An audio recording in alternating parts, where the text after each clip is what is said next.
वो छात्र नेता उस समय TRE 4 को लटकाए, वही छात्र नेता अभी क्या कर रहे हैं, उनके पास 20-30 बच्चे 24-26 वाले चले गए हैं, तो वो क्या कर रहे हैं कि 24-26 वाले को लेकर प्रोटेस्ट करने के लिए तैयार हैं।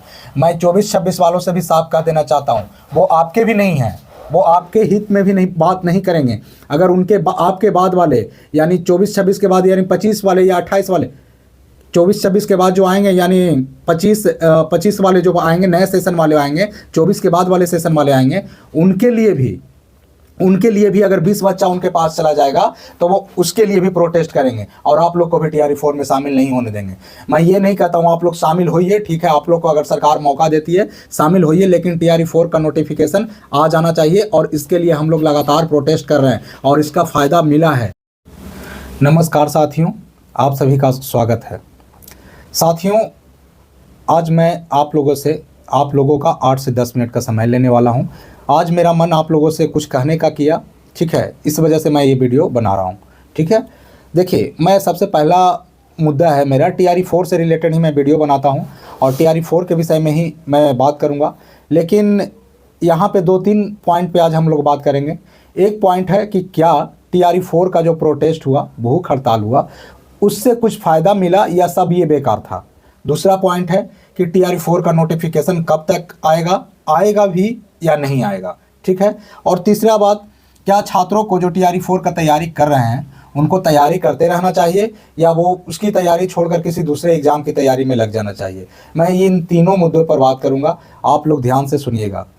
तो सबसे पहले प्रोटेस्ट की बात कर लेते हैं।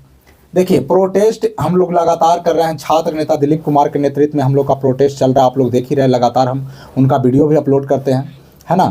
तो ये आप नहीं कह सकते हैं कि इसका कोई फ़ायदा नहीं हुआ है, इसका बहुत बड़ा फ़ायदा है। अगर जिस तरह से सरकार का रवैया है, या तो शिक्षा विभाग का आयोग का रवैया है, या तो BPSC का रवैया जिस तरह से है, उस तरह से अगर हम लोग ये जो है ना TRE 4 का मुद्दा उसको जिंदा रखे हुए हैं, प्रोटेस्ट कर करके छात्र नेता दिलीप कुमार जी इसको जिंदा रखे हुए हैं, नहीं तो ये कब ये मुद्दा है जो ठंडे बस्ते में चला जाता है ना। बार बार प्रोटेस्ट करके बार बार सरकार के पास डेलीगेशन ही जाती है, तो सरकार को कम से कम ये तो पता चलता है कि नहीं, छात्र जो हैं TRE 4 का मांग अभी भी कर रहे हैं। अगर यही छात्र अगर प्रोटेस्ट नहीं करते, धरना अनशन पे नहीं बैठते, तो सरकार ये पूरी तरह से ये आपको जो TRE 4 का वैकेंसी है ये 27 से पहले नहीं देखने को मिलता। आज मैंने एक छात्र नेता, जिसको बहुत सारे छात्र लोग ये कहते हैं कि वो स्वघोषित छात्र नेता है, उनको कोई छात्र नेता मानता नहीं है, लेकिन वो अपने आप को स्वघोषित छात्र नेता कहते हैं, वो ये कह रहे थे कि ये प्रोटेस्ट का कोई फ़ायदा नहीं हुआ, धरना प्रदर्शन करने का कोई फ़ायदा नहीं हुआ। तो ये बिल्कुल गलत है, बिल्कुल फ़ायदा हुआ है। TRE 4 को ज़िंदा रखने में छात्र नेता दिलीप कुमार का हाथ है, नहीं तो ये 27, 29, 30 में होगा, कब होगा इसका कुछ कहा नहीं जा सकता है, ठीक है। और एक बात और, वो जो छात्र नेता है ना, उन्हीं के वजह से आज TRE 4 लटका हुआ है, नहीं तो जो आज 26 और 24 सेशन वाले जो TRE 4 में की बात कर रहे हैं शामिल होने का, वो अभी TRE 5, इस साल वो TRE 5 का एग्ज़ाम होता और TRE 5 में शामिल होने के लिए वो लोग जीत करते, है ना। तो उनके वजह से ही लटका हुआ है। जिस समय वो स्टेट को लेकर प्रोटेस्ट कर रहे थे, उनका 2 प्रोटेस्ट में मैं भी गया था। मेरा उनका एक वाइट वाला वीडियो भी, वो वाइट दिए थे, उनका वीडियो भी मेरे चैनल पे अपलोड है। वो दोनों प्रोटेस्ट में मैं भी गया था। इन्हीं के वजह से ये जो है TRE 4 आज अटका। अगर स्टेट उस समय, हालांकि हमको स्टेट से कोई लेना देना नहीं है, मैंने स्टेट 2023 में जब हुआ था उसी स्टेट को मैंने पास किया था, लेकिन फिर भी मैं प्रोटेस्ट में गया था उस समय, है ना, 23 में। मुझे लगा कि जाना चाहिए, TRE जो स्टेट के अभ्यर्थी हैं वो उनको शामिल होना चाहिए, हो जाए तो अच्छा है। मांग भी कर रहे थे, बहुत सारे साथी हैं, उनका कॉल वगैरह आ रहा था, तो मैं भी गया था। अब देखिए क्या है, मुझे ये समझ में आया कि जो छात्र नेता उस समय TRE 4 को लटकाए, वही छात्र नेता अभी क्या कर रहे हैं, उनके पास 20-30 बच्चे 24-26 वाले चले गए हैं, तो वो क्या कर रहे हैं कि 24-26 वाले को लेकर प्रोटेस्ट करने के लिए तैयार हैं। मैं 24-26 वालों से भी साफ कह देना चाहता हूँ, वो आपके भी नहीं हैं, वो आपके हित में भी नहीं बात नहीं करेंगे। अगर आपके बाद वाले यानी 24-26 के बाद यानी 25 वाले या 28 वाले 24-26 के बाद जो आएंगे यानी 25 वाले जो आएंगे, नए सेशन वाले आएंगे, 24 के बाद वाले सेशन वाले आएंगे, उनके लिए भी उनके लिए भी अगर 20 बच्चा उनके पास चला जाएगा तो वो उसके लिए भी प्रोटेस्ट करेंगे और आप लोग को भी टीआरई 4 में शामिल नहीं होने देंगे। मैं ये नहीं कहता हूँ आप लोग शामिल होइए, ठीक है, आप लोग को अगर सरकार मौका देती है शामिल होइए, लेकिन टीआरई 4 का नोटिफिकेशन आ जाना चाहिए और इसके लिए हम लोग लगातार प्रोटेस्ट कर रहे हैं और इसका फ़ायदा मिला है। छात्र नेता दिलीप कुमार जी इस प्रोटेस्ट को जिंदा, मतलब इस मुद्दे को जिंदा रखे हुए हैं, नहीं तो ये मुद्दा कब के ठंडे बस्ते में चला जाता। अब बात कर लेते हैं टीआरई 4 का नोटिफिकेशन को लेकर। तो साथियों, सबसे पहले तो मैं ये बता देना चाहता हूं कि मैंने भी बोला था कि मार्च के लास्ट तक नोटिफिकेशन आ जाए, तो आ जाएगी। इसके लिए तो सबसे पहले मैं आपसे माफ़ी मांगना चाहता हूं, ठीक है। नहीं आया, ऐसा संभावना बन रहा था, इसके वजह से मैंने बोला था कि मार्च के लास्ट तक जो है नोटिफिकेशन आ जाना चाहिए थी। संभावना इसलिए बन रहा था क्योंकि अधियाचना बीपीएससी को चला गया था, ठीक है, और ये कोई नहीं जानता था कि अधियाचना को फिर वापस मांग लिया जाएगा, इसलिए मैंने बोला था।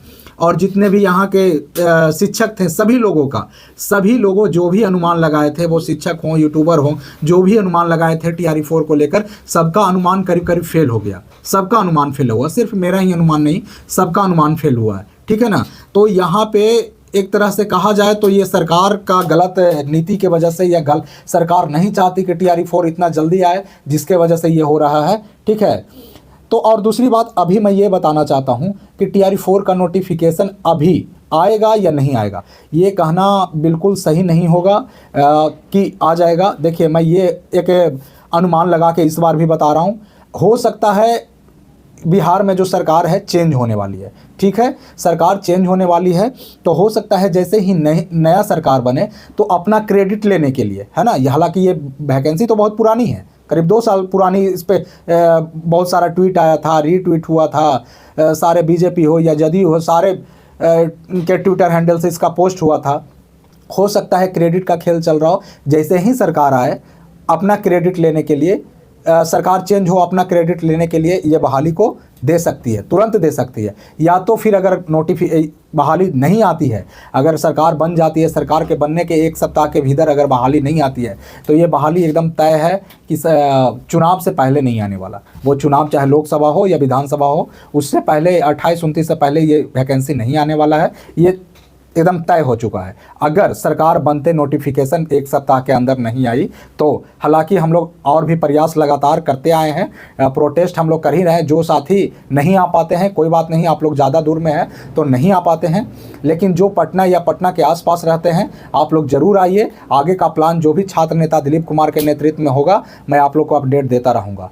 और एक और बात आप लोग को मैं कहना चाहता हूँ कि देखिए, टीआरई बहुत सारे अभ्यर्थियों का कॉल आते, मतलब मैसेज देखते हैं, वो कहते हैं कि मेरे घर का स्थिति ख़राब है, मैं मतलब अब पढ़ाई नहीं कर सकता, अब बहुत ज़्यादा दिन हो रहा है, मतलब मैं सक्षम नहीं हूँ पढ़ाई करने में, या इसी एग्ज़ाम का तैयारी किया जाए, या तो इस एग्ज़ाम को छोड़ के किसी और एग्ज़ाम का तैयारी किया जाए। तो मैं आपको एक ही बात बताऊँगा, ठीक है, आप तैयारी करते रहिए। आपको अगर कहीं स्कूल पढ़ाते हैं, किसी तरह का जॉब करते हैं, तो अपना थोड़ा बहुत टाइम निकाल के और अपना पढ़ाई को करते रहिए। जब नोटिफिकेशन आ जाए तो आप समझिए कि हाँ 100% मतलब अब एग्ज़ाम होगा, है ना। हालांकि एग्ज़ाम कैलेंडर में सितंबर डेट बता दिया गया है, लेकिन नोटिफिकेशन अभी तक नहीं आया है ना। तो मैं कहूँगा कि अभी जब सितंबर कह दिया गया तो आप लोग पूरी तरह से अपनी पढ़ाई को मतलब बंद मत कीजिए, आप लोग लगातार पढ़ाई करते रहिए, ठीक है। थोड़ा समय निकालिए, जो भी आप काम करते हैं उस काम को करते हुए अपना समय निकालिए और पढ़ाई करते रहिए। पढ़ाई छोड़ना सही नहीं होगा, ठीक है। तो और भी आप लोग का अगर कोई सवाल है, कमेंट है, तो आप लोग कमेंट करिएगा। इसके वीडियो का मैं जो भी कमेंट रहेगा, सारे कमेंट्स का मैं रिप्लाई करने का प्रयास करूँगा, जो करने लायक रहेगा। तो वीडियो को देखने के लिए धन्यवाद। और आगे का जो भी दिलीप कुमार के नेतृत्व में जो भी बात सामने निकल कर आएगा, प्रोटेस्ट की बात होती है या जो भी होती है, तो मैं आप लोग को अपडेट ज़रूर दूंगा। तो वीडियो को देखने के लिए बहुत बहुत धन्यवाद। Thank you.